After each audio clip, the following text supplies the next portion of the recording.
Hey everybody, I'm Magic Dealer and this is the Stardew Valley Day 1 tutorial.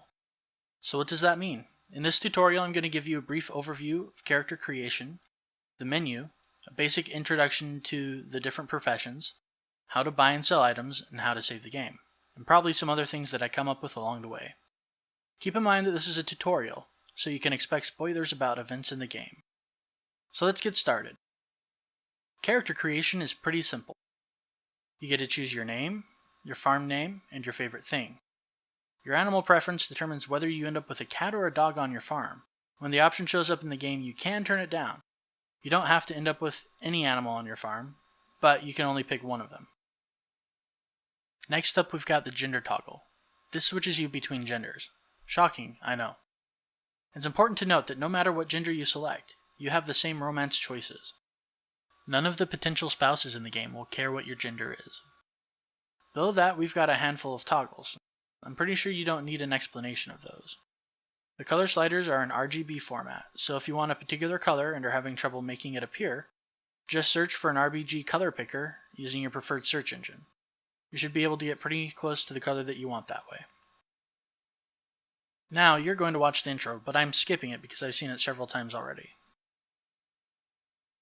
Okay, Day 1. In case you don't know, you can move your character around using the A, S, D, and W keys. Pretty standard. The game also has controller support in case you want to plug in an Xbox 360 controller or a PlayStation controller. Left-clicking uses whatever tool you have selected, while right-clicking usually interacts with objects. If you're playing along, you should be in your house right now. Notice the hand that shows up when you move your mouse over objects in your house? By left-clicking them, you can move them around and rearrange your room. Later, you can get more objects for your home and even upgrade it, but that'll be another tutorial. Let's go through the menu now. Pressing the E button opens up the menu to the inventory page. You'll notice that you've got a number of tools in the action bar. You can use your scrolling wheel on your mouse to switch between them, or simply hit the number over it. We'll get back to the tools in a minute. First, notice how the inventory space below the action bar is a darker color. Right now, you can't use any of that space. You can unlock it one bar at a time by purchasing bag upgrades from Pierre's General Store. The first upgrade costs 2,000 gold, and the second one costs 10,000 gold. So, depending on how you like to play, it might take you some time. But the extra inventory space is absolutely worth it. Below the inventory is a character portrait with 4 slots. Those slots are for 1 hat, 2 rings, and a pair of boots. The hat is cosmetic, but the ring slots and boots can give you some useful bonuses later in the game. To the right of the menu is a garbage can. You can pick up items and toss them in the can if you want to destroy them. Usually you'll just want to sell items. Yes, even that broken CD. But it can be useful if you're out of inventory space and there's something you really want to pick up. Above the garbage can is an organize button. It's not very useful, but there it is. If you visited the community center, then you'll have a button right above the organize button that looks like a tree. It shows you what you've unlocked in the center so far. The next tab at the top is the Skills tab. Here you can find a list of all the skills you can increase in the game. Every time you increase your skill in an area, you unlock new crafting recipes. The skills are farming, mining, foraging, fishing, and combat. I'm just going to give you a brief overview of the skills. I'll be putting up a more in-depth tutorial for each one later. Farming is all about planting crops, and it also includes keeping animals like chickens or cows. You level your skill up in farming by gathering crops. Mining is about breaking down rocks and ore. It's increased by breaking rocks, which isn't really surprising. Foraging is about walking around and gathering items from the wild. You can find these items sitting on the ground, shake them out of bushes, or even dig them up. Chopping down trees also counts as foraging, but not chopping up logs that are already on the ground. You can raise the skill by gathering nuts, berries, and the such, and chopping down standing trees. Fishing is a skill that you can't immediately start raising. You have to get a fishing pole first, but you'll get it for free through your quest, so if you don't have one yet, just wait a little bit longer. Now, fishing in Stardew Valley has been heavily criticized as being too difficult. Some people find it easier to fish with a controller instead of a mouse and keyboard. Upgrading your fishing pole can make catching fish easier. There's also a mod for Stardew Valley that makes fishing easier for people who are struggling with it. Finally, there's combat. In Stardew Valley, there are a few places you can go in order to fight monsters and gather resources. Personally, I find it the most entertaining way to farm gold up. You may want to save it for the winter though because, well, the first winter is rough. Unsurprisingly, combat requires fighting and killing monsters to increase. Unlike the other skills though, raising your combat skill increases your hit points in addition to unlocking recipes. On top of that, you can find or buy better weapons to use than the one you're given at the beginning. You can access the mines after you receive a letter on the 5th day of the first month. At level 5 and level 10, you'll unlock specializations for each profession. The next tab is the Social tab. From here you can check your relationship levels with people in the town. You can raise that level by giving people gifts that they like, or by completing the occasional quest one of them might give you. In order to complete a quest, sometimes you need to turn an item in. In order to do that, you put the item on your action bar, making it the active spot, find the person that you need to turn the quest into, and then right-click on them to hand the gift over. Okay, the next tab after that, tab number 4, is the Map tab. Here you can look at the entirety of Stardew Valley. It's useful for navigation, and sometimes for locating people. If you mouse over the buildings, some of them list the occupants. That can be useful when trying to turn in a quest to a specific person. There's also a map mod that you can get, which makes it easier to locate people on any given day. The next tab we're looking at is the Crafting tab. By far the most useful thing you'll find on this tab at the beginning of the game is the chest. The chest requires 50 wood and lets you store items inside so that your inventory isn't always full. It remains useful throughout the game and you'll probably end up with several chests. If you're a modder, there are some good mods for chests too. They allow you to label the chests and even access the chest inventory from anywhere. It's always worth taking a look at the items on the Crafting tab when you gain a level in a profession. It's something to keep in mind. Something else to keep in mind is that the fences degrade. They break down and have to be replaced. This can be difficult when putting fences up around your crops. There's a mod for this too that will keep your fences from breaking down completely or simply slow down the rate. Alright, the next tab is the Collections tab. As you find, grow, make, produce, and harvest new items, they'll show up in your Collections tab. Along with unlocking all the achievements in the game, you can fill out this tab item by item to guarantee that you've had at least one of every item. Notice that this tab has some tabs on the side. These side tabs go through the 6 different types of items in the game. The next tab is the Options tab. You can toggle a bunch of different options here, including controls for people using gamepads. In case you want to remap the buttons that make you walk around and so on, those are found at the very bottom. Now the last tab is where you go when you're done playing the game. This part is very important. The game does not save when you quit. And I'm going to repeat this because it's so important. The game does not save when you quit. The only time the game saves is when you crawl or are put into your bed at night. Now this is both irritating and useful at times. If you're playing through a day and you need to leave your computer, you can't just save and quit. You either have to head into your bed early, making the days progress faster, or you have to sacrifice your progress and restart the day when you come back.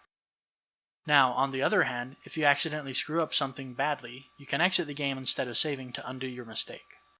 Sometimes if it's a big enough thing, it's worth doing. Now let's talk about screwing up a little bit. If you accidentally destroy one of your tools, you'll get a starter replacement in the mail the next day. Now, because you can upgrade your tools, you should try to avoid deleting them whenever possible, because even if you've upgraded your tools, you'll only receive a starter version of the tool in the mail. Alright, that covers the basics of the menu. Now we can actually do some stuff. If you're playing along with me, go ahead and grab the present sitting on your floor. Surprise, it's a box of seeds! The game has a simplified tutorial system that it runs through the journal. You can access the journal by hitting F or by clicking the exclamation mark on the top right of your screen. Here's what you need to do in order to plant crops. First, head out of your house. As you can see, your farm is a wreck. You'll need to clear some space before you can start growing things. So pick a spot and get to it. The axe can be used to clear trees and small wood piles. The logs and stumps are too difficult for the starter axe, so work around them for now. The scythe can clear the grass for you. The pickaxe is used to clear the small rocks, and you can use the hoe to dig up any seeds that you see in the dirt. Right now you've only got 15 seeds to plant, so you don't need to clear a huge area. I'm going to suggest that you build a chest or two as you're clearing, because otherwise your inventory is going to be packed full. And while you're clearing, keep an eye on your energy. What's that? Take a look at the bar on the bottom right corner of your screen. It's got a giant E at the top of it. It starts off full, and as you perform actions in the game, it goes down a little bit. Every time you swing your axe or slash with your scythe or use your hoe, your energy depletes. If you deplete it completely, you pass out and you'll lose some money and items. Try not to pass out. Walking around does not consume energy. Swinging a sword does not consume energy. You can replenish your energy bar by sleeping or by eating certain food items. They're not that hard to come by, but you're not going to have a lot of them at first. Keep an eye on it, and if you get a message that you're getting tired, it's time to stop working for the day. If you keep working until you're very nearly out of energy and go to bed, the next day you'll wake up with reduced energy, so try not to push it that far. Okay, once you've got some space cleared out, switch to the hoe and use it on the dirt in 15 different places. I prefer to use rows to start with. Anyhow, once you've gotten enough dirt cleared, switch to your seeds. You can plant them in the dirt that you've tilled with the hoe. Toss them down and then switch to the watering can. You'll need to left-click each spot to water the seeds, and you'll need to be standing close to the spot you're watering. Watering plants takes energy as well, which puts a hard limit on how many plants you can grow in a day. If you run out of water, you can refill your watering can by going over to the little pool of water just south of your house and left-clicking it while you've got the watering can selected. Instead of watering the pool, it'll fill the can up with water. Later, you can build stuff to make watering easier on you, but for now, you'll have to water every day that it doesn't rain. Here's another important tidbit. When your crops mature, you won't get any more seeds. You don't get to gather seeds when you harvest your crop. You'll have to go into town and buy seeds from the general store. Alright, so let's move on to buying and selling now. There are two ways you can sell items. The first way, the easiest way, is to go over to that big trunk by your mailbox. You can right-click it to open your inventory in the box. Now this part is a little dangerous, so be careful. Anything you right-click in your inventory will be sold, but the selling box doesn't have an actual inventory. All it does is show you the last item you put in there, and you can't get something back that you stuck in there a while ago. You can only get back the very last item you put in the box, so be careful. And try to keep one of everything at first. You'll thank me when you open up the community center. Now the other way to sell items is to go to a store. Not all stores will buy everything though. So head over with me to the seed store, Pierre's general store, and we'll get this done. Okay, so here we are. How do you open up a store menu? It's not by talking to the storekeeper. You can talk to him, but it won't open up the store menu. You need to actually mouse over the counter right in front of the storekeeper. It'll turn into a hand. Then you right click and it'll bring up the shop inventory. From there you can buy and sell pretty much as you expect. While you're looking at seeds, keep in mind that different kinds of seeds will only grow in certain seasons, and seeds take different amounts of time to ripen. Some seeds will only produce once, at which point you'll have to replant, while others can be harvested multiple times. And of course, everything sells for different amounts of gold. There are lots of places you can find details on what plants are worth using, and I'll get into more detail on that in my farming tutorial. But for the first year, I like to stock up on green beans and cauliflower for spring, blueberries for summer, and cranberries for fall. Now if you look over here, you can see the backpack. This is where you purchase the backpack for 2,000 gold, and later the upgraded version for 10,000 gold. You're not going to be able to afford it right away, but keep your eye on it. Okay, so you've planted your crops and watered them. What should you do now? You can do whatever you like. You can talk to people, you can complete quests that you received, you can clear more of your farm. I suggest that you save the materials you get from clearing though instead of selling them.